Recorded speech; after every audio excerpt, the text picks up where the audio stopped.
السلام علیکم ورحمۃ اللہ وبرکاتہ۔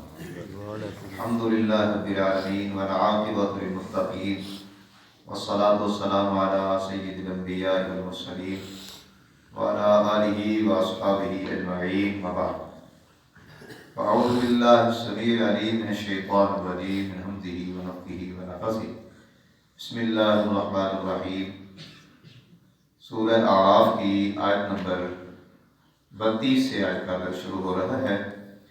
اللہ سبحانہ و تعالی ارشاد فرما رہے ہیں: قل من حرم زینۃ اللہ التی اخرج لعبادہ والطیبات من الرزق۔ اللہ سبحانہ و تعالی ارشاد فرما رہے ہیں، کہہ دیجئے من حرم زینۃ اللہ تعالیٰ کی زینت کو کس نے حرام قرار دیا ہے؟ اللہ نے تو حرام نہیں کیا۔ حرم زینت اللہ التی اخرج لعبادہ والطیبات من الرزق۔ فرمایا وہ زینت جو اس نے اپنے بندوں کے لیے پیدا کی ہے اور کھانے پینے کی پاکیزہ چیزیں یہ کس نے حرام کی ہیں؟ تو زینت اللہ سے مراد عمدہ لباس ہے اور اچھا لباس پہننا یہ اس چیز میں شامل ہے۔ اچھا لباس اور اس قسم کی ساری چیزیں زینت اللہ میں شامل ہیں۔ اور اسی طرح والطیبات من الرزق، اور طیبات سے عمدہ قسم کے لذیذ کھانے، یعنی قرآن مجید میں اللہ سبحانہ و تعالیٰ ارشاد فرما رہے ہیں کہ اچھا لباس پہننا حرام نہیں ہے۔ عمدہ لباس پہننا تمہارے لیے حرام کس نے قرار دیا؟ اور عمدہ قسم کا کھانا کھانا، اچھا کھانا کھانا یہ حرام نہیں ہے، یہ اللہ تعالیٰ نے تمہارے لیے حلال قرار دیا ہے۔ تو اس سے ان لوگوں کا رد ہوتا ہے کہ جو اچھے کھانوں کا ترک کر کے گھٹیا قسم کے کھانوں کا استعمال کرنے کو نیکی سمجھتے ہیں، اور اچھا لباس ترک کر دینے کو، اچھا لباس ترک کر دینا اور ہلکا قسم کا بالکل نکما لباس پہننا، اس کو سمجھتے ہیں کہ وہ بڑی نیکی ہے اور بڑی عبادت والی بات ہے۔ اس چیز کا اللہ سبحانہ و تعالیٰ نے رد کر دیا ہے۔ اور سیدنا عبداللہ بن عمر رضی اللہ تعالیٰ عنہ سے روایت ہے، جامع ترمذی میں یہ روایت موجود ہے، شیخ البانی رحمہ اللہ تعالیٰ اس کو صحیح کہتے ہیں، فرماتے ہیں کہ جو نعمت اللہ سبحانہ و تعالیٰ نے، اللہ تعالیٰ چاہتا ہے کہ جو نعمت اللہ تعالیٰ نے بندے کو دی ہے اس کے اوپر نظر آئے۔ یہ نہیں ہے کہ اللہ تعالیٰ نے نعمتیں تو بہت زیادہ دی ہیں اور وہ بالکل فقیر بن کے پھر رہا ہے، اس کے اوپر اس کا اظہار ہوتا ہی نہیں، کھانے پینے کے لیے بھی کوئی چیز اچھی استعمال نہیں کرتا، پہننے کے لیے اچھا اور عمدہ لباس نہیں پہنتا اور اس کو چھپا کے رکھتا ہے۔ اللہ سبحانہ و تعالیٰ چاہتے ہیں کہ بندے کے اوپر وہ نعمت نظر آئے۔ اور پھر اللہ سبحانہ و تعالیٰ نے ارشاد فرمایا، قل کہہ دیجئے ہی للذین آمنوا فی الحیات الدنیا، یہ ان لوگوں کے لیے ہے جو ایمان لائے۔ اصل میں تو اللہ تعالیٰ نے یہ ساری نعمتیں ایمان والوں کے لیے پیدا کی ہوئی ہیں۔ اب جو غیر مسلم ہیں وہ بھی اس میں سے کھا رہے ہیں، اور یاد رکھیں کہ جتنے غیر مسلم ہیں اور جتنے بھی دین سے دور لوگ، اگر اللہ تعالیٰ ان کو رزق دے رہا ہے تو ایمان والوں کی وجہ سے ان کو بھی رزق مل رہا ہے، کیونکہ حدیث میں آتا ہے نا، رسول اللہ صلی اللہ علیہ وسلم نے ارشاد فرمایا کہ جس وقت اللہ کا نام لینے والا دنیا میں کوئی نہیں رہے گا تو اس نظام کو سمیٹ دیا جائے گا، ختم ہو جائے گا، قیامت قائم ہو جائے گی۔ تو گویا کہ ان کی وجہ سے اللہ سبحانہ و تعالیٰ ان کو بھی رزق عطا کر رہے ہیں۔ اور فرمایا یہ اصل میں تو ان لوگوں کے لیے تھی، باقی اللہ تعالیٰ نے رزق جو لکھا ہوا ہے وہ دنیا میں اللہ تعالیٰ نے ہر شخص کو دینا ہے۔ فرمایا خالصۃ یوم القیامہ، دنیا میں بھی اللہ تعالیٰ نے ان کے لیے رکھا ہے، لیکن قیامت کے دن کے لیے تو خالص کر کے رکھا ہوا ہے۔ خاص طور پر قیامت والے دن تو یہ نعمتیں ملنی ہی ایمان والوں کو، دوسروں کو تو ملنی نہیں۔ فرمایا کذالک نفصل الآیات لقوم یعلمون، اسی طرح ہم کھول کھول کے بیان کرتے ہیں نشانیاں واسطے ایسی قوم کے جو جاننے والی ہیں۔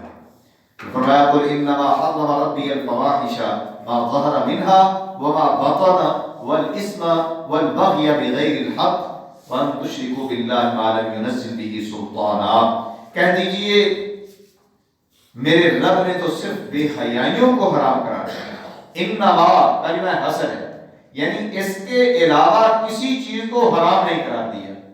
اب قرآن پاک کی اس آیت سے پتہ چلتا ہے کہ اس کے علاوہ کسی چیز کو حرام قرار نہیں دیا۔ تو یہ جو چیزیں ہیں جو اس آیت میں بیان ہو رہی ہیں، کیا صرف یہی حرام ہے؟ اس کے علاوہ ساری کی ساری حلال ہیں؟ تو اس کی وضاحت بھی میں کرتا ہوں، پہلے اس کا ترجمہ کر لیں۔ فرمایا قل انما حرم ربی الفواحش ما ظهر منها وما بطن والاثم والبغي بغیر الحق، فرمایا سوائے اس کے نہیں، میرے رب نے تو صرف بے حیائیوں کو حرام قرار دیا ہے، جو ان میں سے ظاہر ہیں اور جو چھپی ہوئی ہیں، اور گناہ کو اور ناحق زیادتی کو، اور یہ کہ تم اللہ کے ساتھ اسے شریک ٹھہراؤ جس کی اس نے کوئی دلیل نہیں اتاری، وَأَن تَقُولُوا عَلَى اللَّهِ مَا لَا تَعْلَمُونَ، اور یہ کہ تم اللہ تعالیٰ پر ایسی بات کہو جو تم جانتے نہیں ہو۔ اب امام راضی رحمہ اللہ تعالیٰ نے اس آیت کی بڑی زبردست تفسیر کی ہے، بہت خوبصورت تفسیر انہوں نے کی ہے۔ فرماتے ہیں اس کا جواب دیتے ہوئے کہ ان کے علاوہ کیا کوئی چیز بھی حرام نہیں ہے؟ اس سے مراد کیا ہے؟ فرماتے ہیں دراصل جنایات یعنی جرائم، قصور، زیادتیاں، یہ ساری کی ساری چیزیں جو ہیں، فرماتے ہیں یہ 5 ان کی قسمیں بنتی ہیں۔ جنایات کی 5 قسمیں بنتی ہیں۔ پہلی قسم جو ہے وہ ہے نسب کے متعلق، پہلی جنایت کی جو قسم ہے وہ نسب کے متعلق ہے۔ زنا اور اس قسم کی جتنی برائیاں ہیں وہ ساری کی ساری اس قسم میں شامل ہیں۔ اور پھر فرماتے ہیں کہ دوسری عقل کے ساتھ، عقل کے ساتھ اس سے مراد شراب نوشی اور اس قسم کی جتنی بھی دوسری برائیاں ہیں وہ ساری کی ساری اس میں شامل ہیں۔ اور پھر ہے والاسم، شراب نوشی کے متعلق الاسم، اس میں اللہ تعالیٰ نے اشارہ کیا ہے۔ اور تیسری عزت پر جنایت ہے، اور چوتھی جان و مال پر جنایت ہے۔ فرماتے ہیں یہ بغیر الحق یعنی البغی بغیر الحق، اس میں یہ تمام چیزیں شامل ہیں۔ اور پانچویں دین پر جنایت ہے۔ دین پر جنایت اس کی 2 قسمیں ہیں، ایک اللہ کی توحید میں کان ہے اور اس کا ذکر وَأَن تُشْرِكُوا بِاللَّهِ مَا لَمْ يُنَزِّلْ بِهِ سُلْطَانًا میں کر دیا، اور دوسری بغیر علم کے اللہ کے اوپر بات لگانا اور نا علم ہونے کے باوجود فتویٰ دے دینا، مسئلہ بیان کر دینا، تو اس کے متعلق اللہ سبحانہ و تعالیٰ نے ارشاد فرما دیا وَأَن تَقُولُوا عَلَى اللَّهِ مَا لَا تَعْلَمُونَ، اور ایسی چیز تم اللہ تعالیٰ کے اوپر کر رہے ہو کہ جو تم نہیں جانتے، تمہیں پتہ نہیں ہے لیکن پھر بھی فتویٰ دیتے ہو، مسئلے کا پتہ نہیں ہے، اچھے طریقے سے سمجھتے نہیں ہو، پھر بھی لوگوں کو بتا رہے ہو۔ تو یہ 5 اصول کی حیثیت رکھتی ہیں، اور باقی ان کی شاخیں ہیں اور ان کے تحت آنے والی تمام چیزیں ہیں۔ تو اس لحاظ سے انما کلمہ حصر کہنے کے اوپر کوئی اعتراض باقی نہیں رہتا کہ ان کے علاوہ کوئی چیز بھی حرام نہیں ہے۔ تو ویسے بھی سادہ سا جواب ہے کہ الاسم میں کبیرہ گناہ بھی شامل ہے اور صغیرہ گناہ بھی شامل ہے، گویا کہ تمام گناہ جو اللہ تعالیٰ نے جن کو گناہ قرار دیا ہے وہ اس میں شامل ہیں۔ اللہ سبحانہ و تعالیٰ سے دعا ہے کہ اللہ تعالیٰ ہمیں تمام حرام کردہ اشیاء سے بچنے کی توفیق نصیب فرمائے اور وہ عمل کرنے کی توفیق دے دے کہ جس سے وہ راضی ہو جائے۔ اقول قولی ھذا استغفر اللہ لی ولکم ولسائر المسلمین۔